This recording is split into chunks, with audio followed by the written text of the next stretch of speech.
This tropical African country is set at the equator, but has snow on top of its highest mountain, the Rwenzori. Uganda boasts of temperate climate and picturesque highlands. It also harbors the world's second largest freshwater lake, the Victoria, which is also the source of the world's second longest river, the Nile. These attractions, as well as its ancient famous interlacustrine kingdoms, have been an exploration destination since legends like Ibn Battuta, John Huntington Speke, and Henry Morton Stanley started the flood. Britain's famous wartime Prime Minister, Sir Winston Churchill, once proclaimed it as the Pearl of Africa in his book, My African Journey. The gateway into the country is Entebbe town. When one is coming in from the skies to land at Entebbe Airport, one is given a teaser of what to expect of this beautiful country.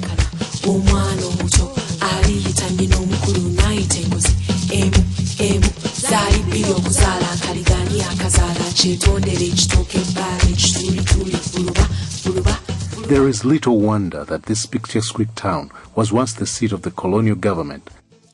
From the capital, the country is split into 5 major destinations: the east, the north, the west, the central, and the islands. Each one a unique experience in itself. Traveling eastwards, one comes across the source of the River Nile at a place called Jinja. This is where Africa's longest river begins its journey to the Mediterranean Sea in Egypt.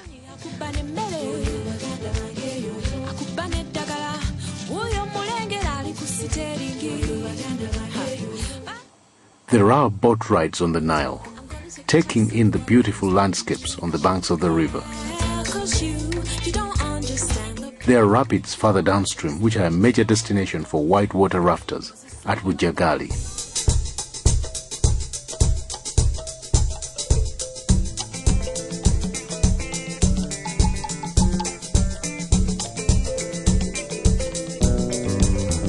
At the municipal town of Tororo, one sees the Tororo Rock, an irregular outgrowth from the earth, which is a symbol of Uganda's strange relief features on the eastern axis. However, the Tororo Rock is quickly dwarfed by the Elgon Mountains as one goes further east. The Elgon Mountains, complete with wild animals, are a popular destination for nature lovers. The Bamasaba people who live on the mountains add a colorful backdrop to the scenic beauty found there. They grow bananas as a staple food and eat bamboo shoots in a vegetable delicacy known as kamalewa. They also grow one of the world's best coffee brands, known as Arabica coffee. This type of coffee is only found in a few places in the world, which include the Elgon Mountains and the highlands of Ethiopia. Tourists with an interest in coffee production visit this area for further knowledge and research on how coffee makes its way from the earth to the consumer's cup.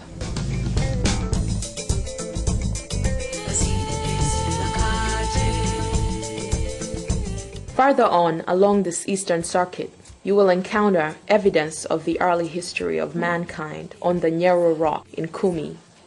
The people who now live there are known as the Iteso, a cattle-keeping people.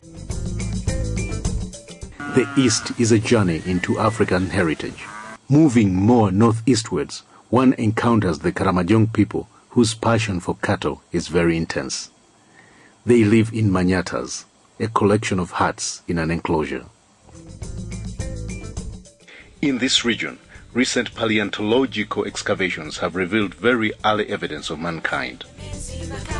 The visitor will also come across the Chidepo Valley National Park, a semi-desert savanna with a wide range of rare animal species.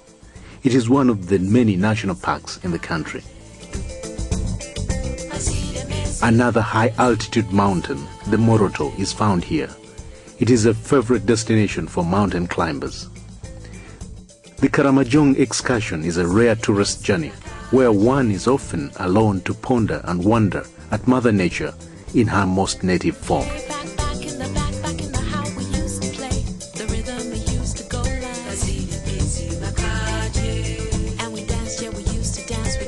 The western part of Uganda is one beautiful wonderland. There are golden grasslands. They are grazed by the graceful Ankole cattle. Green tea estates in temperate climates.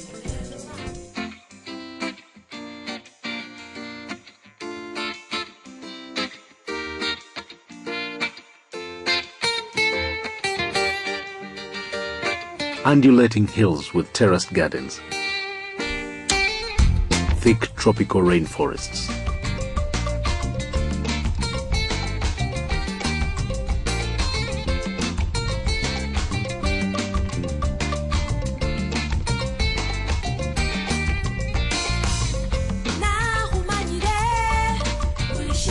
And a snow-peaked mountain, the Rwenzoris.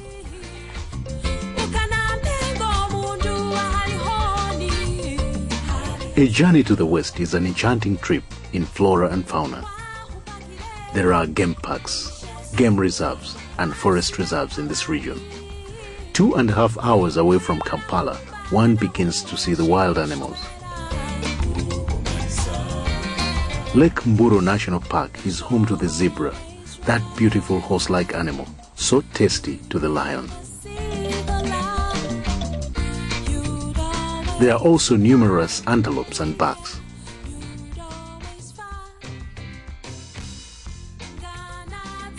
Going more southwestwards, one will end up in the Mgahinga Mountain Gorilla National Park. And here you will climb the Mgahinga mountain ranges, which will be a delightful physical exercise and a walk through varieties of beautiful plants growing in a very cool environment. But the biggest trophy here is the mountain gorilla. Many visitors here come to track the rare mountain gorilla, which is found only in this part of the world. Veering northwestwards is Bwindi impenetrable rainforest, another habitat of a few remaining mountain gorillas. It is a totally different experience here.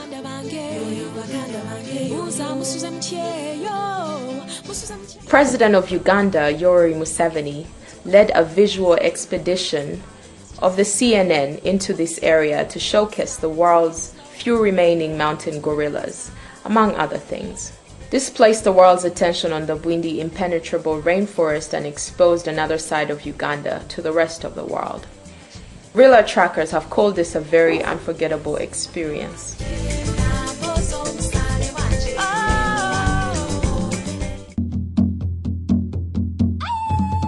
In southwestern Uganda, we come to Lake Bunyonyi, Uganda's deepest lake. A boat ride on the lake is an unforgettable experience. A picturesque and colorful sight of terraced Kigezi Hills gives the visitor a sense of living of a lifetime dream, of encountering a perfect terrestrial beauty.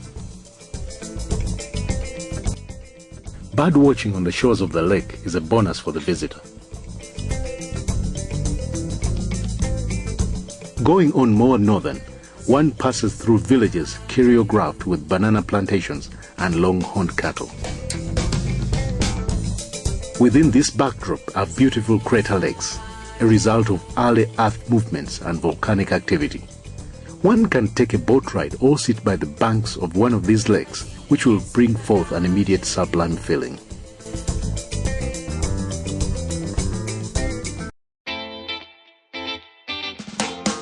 One other water mass here is the Lake Katwe, a salt excavation site that dates back thousands of years.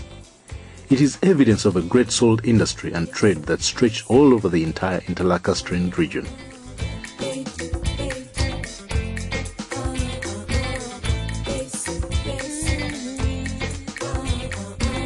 Further downfield, one comes across Lake George and Lake Edward, two azure large peaceful waters separated by the Kazinga Channel.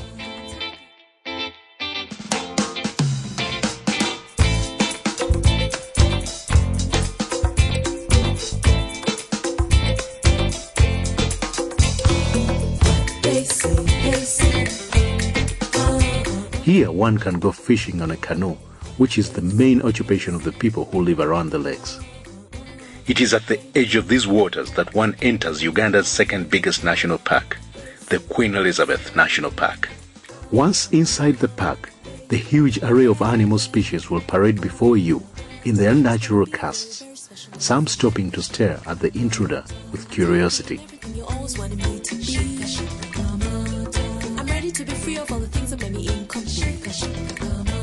The Queen Elizabeth is a majestic expression of the meaning of the word safari, that Swahili word now adapted by the English language to mean travel. At Mwea Safari Lodge, you will rest and eat like a royal as the beauty of Africa unfolds in front of you.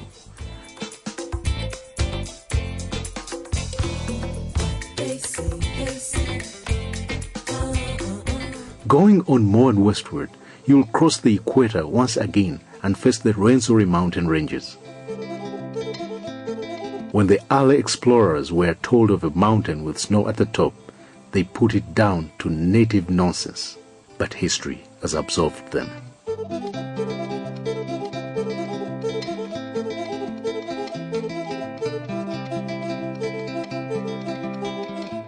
Thousands of mountain climbers have made their way to the Margarita Peak, where it is always snow, as in the polar regions of the world.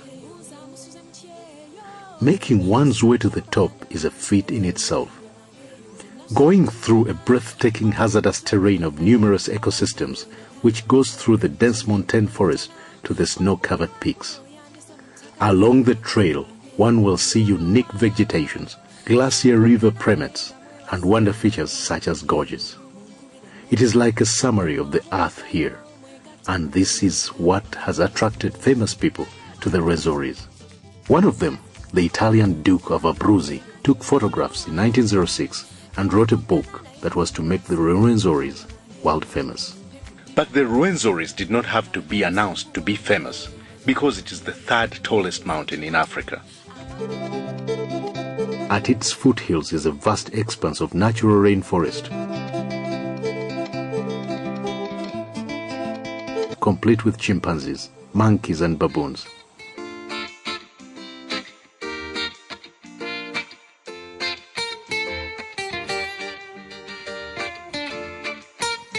There are also many varieties of birds.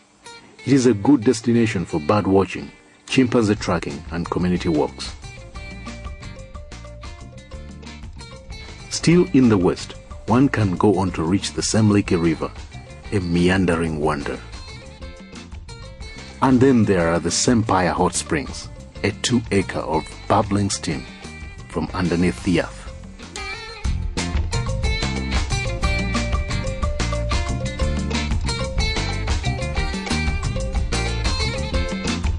People come here from near and far to bathe in the healing steam of the hot springs.